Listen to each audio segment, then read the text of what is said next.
అందరికీ నమస్తే. నేను మీ Anusha. Welcome back to our channel నాకు తెలిసినవి మీతో. ఈరోజు పర్ఫెక్ట్గా చికెన్ దమ్ బిర్యానీని ఎలా తయారు చేసుకుందామో చూద్దాము. ఒక బౌల్లోకి 1 కేజీ చికెన్ తీసుకొని దానిలోకి సాల్ట్ వేసుకొని వాష్ చేసుకొని తీసుకున్నాను.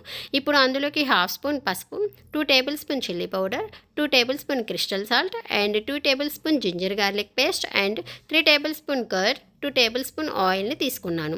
వీటన్నిటిని కూడా చికెన్కి బాగా పట్టించాలి. ఇప్పుడు ఈ చికెన్ని అరగంట పాటు మ్యాగ్నేట్ చేసుకొని పక్కన పెట్టుకున్నాను. స్టవ్ మీద ఒక పాట్ పెట్టుకొని అందులోకి 4 to 5 టేబుల్ స్పూన్ ఆయిల్ని వేసుకొని ఆయిల్ హీట్ అవ్వగానే 1 ఇంచు చెక్క అండ్ లవంగంని వేసుకొని సన్నగా తరిగి పెట్టుకున్న ఆనియన్స్ని వేసుకొని ఫ్రై చేసుకున్నాను. ఇలా ఫ్రై అయ్యేటప్పుడు పచ్చిమిర్చి స్లైసెస్ని వేసుకున్నాను.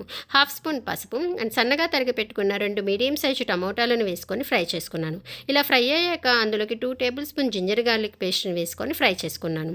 ఇలా కలుపుకుంటూ ఆయిల్ అంతా పైకి వచ్చాక ఫ్రై చేసుకోవాలి. ఇలా ఫ్రై అయినాక మనం ముందుగా మ్యాగ్నేట్ చేసుకున్న చికెన్ని తీసుకొని వేసుకోవాలి. ఈ చికెన్ని కలుపుకున్నాక మూత పెట్టి లో ఫ్లేమ్లో చికెన్ని కుక్ చేసుకోవాలి. ఇలా ఉడికేలోపు ఈ చికెన్ ఉడికేలోపు మనం బాస్మతి రైస్ని కడిగి పెట్టుకొని 30 మినిట్స్ నాననిద్దాము.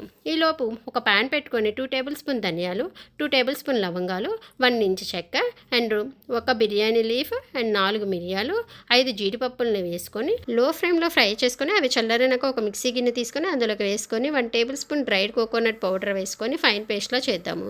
ఇప్పుడు బిర్యానీకి రైస్ని ప్రిపేర్ చేద్దామండి. స్టవ్ మీద ఒక పెద్ద గిన్నె పెట్టుకొని అందులోకి తగినంత ఆయిల్ వేసుకుందాం. ఆయిల్ హీట్ అవ్వగానే ఇందులోకి హోల్ బిర్యానీ దినుసులను వేసుకొని ఫ్రై అయ్యాక 2 లీటర్ వరకు వాటర్ని వేసుకుందాము. అందులోకి తగినంత సాల్ట్ని వేసుకొని కలుపుకొని మంటను హై ఫ్లేమ్లో పెట్టుకొని పొంగు వచ్చే వరకు మరిగించుకోవాలి.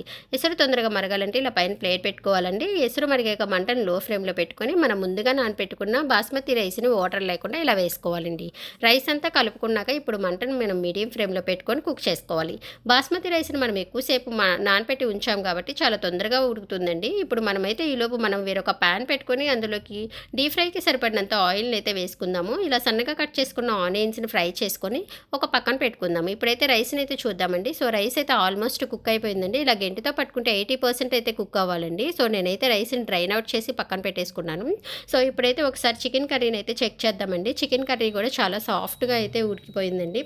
సో ఇప్పుడైతే మనం ఇందులోకి మనం ముందుగా గ్రైండ్ చేసుకున్న మసాలా పౌడర్ని అయితే వేసుకుందాము. సో కలుపుకున్నాక టేస్ట్ చేద్దామండి. నాకైతే ఉప్పు కారము మసాలా అంతా సరిపోయిందండి. సో నేనైతే 2 మినిట్స్ అయితే లో ఫ్లేమ్లో పెట్టుకుని దానిపైన మనం ఆల్రెడీ డ్రైన్ అవుట్ చేసుకున్న బాస్మతి రైస్ని అయితే ఈవెన్గా స్ప్రెడ్ చేసుకున్నానండి. ఇలా స్ప్రెడ్ చేసుకున్నాక బ్రౌన్ ఆనియన్స్ వేసుకున్నాను. నెక్స్ట్ పుదీనా స్ప్రెడ్ చేశాను.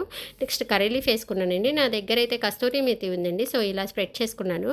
2 టేబుల్ స్పూన్ అయితే గీ వేసుకున్నాను. సో నా దగ్గర అయితే సాఫ్రాన్ మిల్క్ లేదు కాబట్టి సో ఇలాగైతే ఫుడ్ కలర్ని అయితే వేసుకొని ఇలా 10 to 15 మినిట్స్ లో ఫ్లేమ్లో పెట్టుకొని దమ్ చేసుకున్నాను. సో ఇలా దమ్ అయినాక ఇలా గెంటుతో పైకంటుంటే ఇక ఎందుకండి అసలు మన ఎమ్మి టేస్టీ బిర్యానీ అయితే రెడీ అయిపోయిందండి. సో మంచి ఫ్లేవర్ అయితే వస్తుందండి. సో మా బాబు అయితే ఇక చాలా వెయిట్ చేస్తున్నాడు ఈ బిర్యానీ కోసమే. సో మీరైతే మా ఛానల్ కనుక ఫస్ట్ టైం చూసినట్లయితే please like, share and subscribe అండి. Bye bye.